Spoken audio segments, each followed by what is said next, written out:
గౌరవనీయ డాక్టర్ ఇంద్ర రామసుబ్బారెడ్డి గారికి అధ్యక్ష స్థానంలో ఉన్నారు. నేపథ్యం గురించి మిత్రులు రవికృష్ణ గారి గురించి ముఖ్యంగా చెప్పవలసిన తర్వాత నేను మాట్లాడతాను. ఈ కార్యక్రమానికి శ్రీకారం చూద్దాము. అలాగే నేటి ఆత్మీయ అతిథులు డాక్టర్ ఎం ప్రభాకర్ గారు, సుప్రసిద్ధ రచయిత, విశ్రాంత ప్రభుత్వ ఉద్యోగి, శ్రీ చిన్ని నారాయణరావు గారు, సుప్రసిద్ధ కవి, అనేక పత్రికలకు వారు చేయూతను అందించారు. శ్రీమతి కె రమాదేవి గారు, గ్రంథపాలకురాలు, ఠాగూర్ గ్రంథాలయం. వారి దివ్య హస్తాలతో అఖండమైన జ్వాజ్వల్యమానమైన జ్యోతులు ఈ కీర్తి ఇక్కడ ఉన్నటువంటి సాంస్కృతిక సౌరభాలను ప్రపంచానికి పరిచయం చేయాలనే లక్ష్యంలో జ్యోతి ప్రకాశన కార్యక్రమం అద్భుతంగా జరుగుతుంది. ప్రతి జ్యోతి అఖండమైన ఆకాశం వైపు చూస్తూ ఉంటుంది. ఎందుకంటే తన ఆశయాలు ఆకాశమంతా.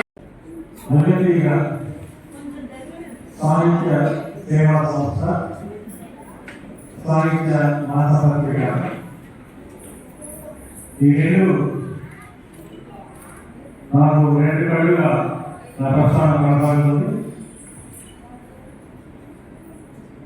1987లో నేను తొలి పాట వేశాను, తొలి కవిత రాశాను. నేను కవి నుంచి సంస్థ నిర్వాహకుడిగా మారాను. కొంత ఇబ్బంది నాకు తెలుసు కాబట్టి మిమ్మల్ని అందరినీ ఘనంగా సత్కరించే మీరు ఆనందంగా రావాలి, ఆనందంగా వెళ్ళాలి, అదే నా కాన్సెప్ట్. ఆ నిజంగానే మొదటి సంవత్సరం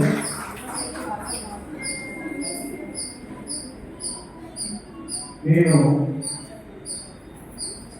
డ్రాయింగ్ 5 రాశాను, ఎగ్జామ్ రాశాను. డ్రాయింగ్ టీచర్ అన్నమాట రాశాను, పాస్ అయ్యాను. ఆ ఉద్యోగం వచ్చే టైంకి నందమూరి తారక రామారావు గారు ఆ డ్రాయింగ్ పోస్ట్ రద్దు చేశారు. అదైతే యాక్చువల్గా ఇంకో 6 రోజుల తర్వాత వీడియో రామూర్తి జయంతి వస్తుంది. ఆ రోజు ప్రభుత్వం కూడా కొంతమంది సత్కరించబోతుంది. అయితే మన రాష్ట్రంలో, తెలుగు రాష్ట్రంలో చాలా మంది మొదలు వేరే ఉన్నారు. పౌరులు, కళాకారులు, సాహిత్యవేత్తలు, రచయితలు.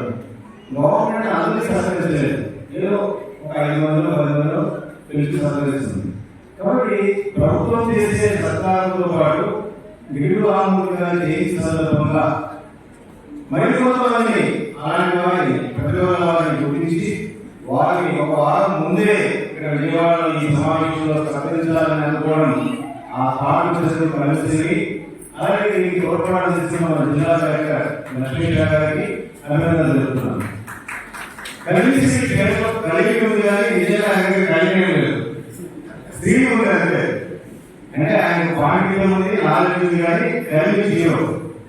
మన కలెక్టర్ గారి పేరులో లక్ష్మి ఉంది కానీ ఆయన ఏంటంటే ప్రభుత్వంలో కూడా ఎంతో కొంత సహాయం చేసేదానికి ఇప్పుడు ప్రయత్నం చేస్తున్నాడు ఇలాంటి కార్యక్రమాలు. ఒకవేళ ప్రభుత్వంలో వీలు కాకపోతే ఆయన సొంత డబ్బులు కూడా ఇచ్చి ఇలాంటి కార్యక్రమాలు గతంలో చేయడం నాకు చాలా తెలుసు.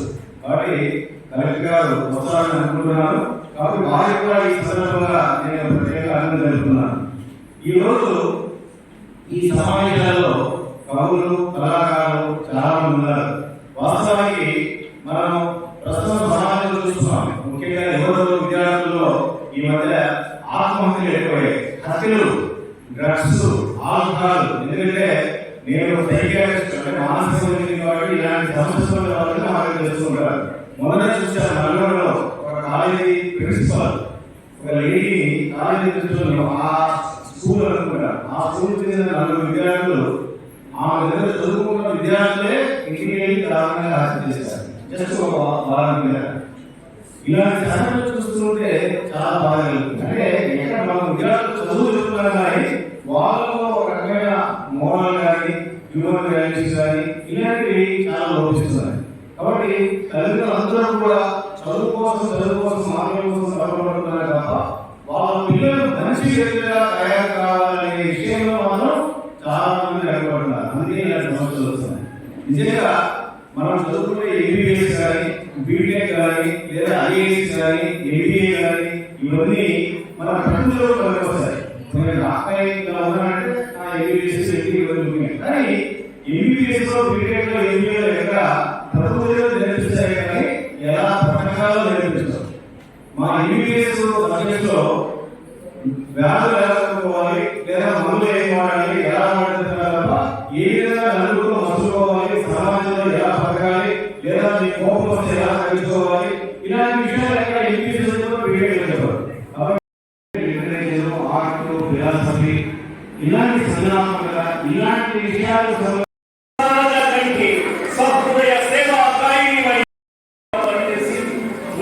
సంక్షేమ అధికారిగా పదోన్నతిని పొంది విద్యాశాఖ అధికారిగా పదవి విరమణ చేసిన కార్యసుడు 22 పుస్తకాలు రాసిన బసవేశ్వరరావు గారు ఆంధ్ర బ్యాంకులో పనిచేసి పదవి విరమణ పొందారు.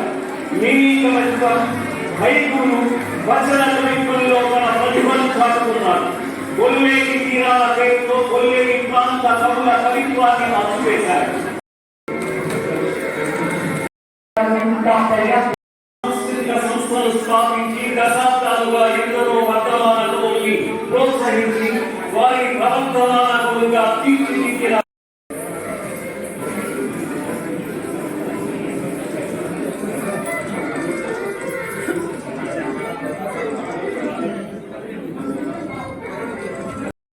పురస్కార గ్రహీతలు కూడా సామూహిక విషయం ఒక చిన్న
Thank you.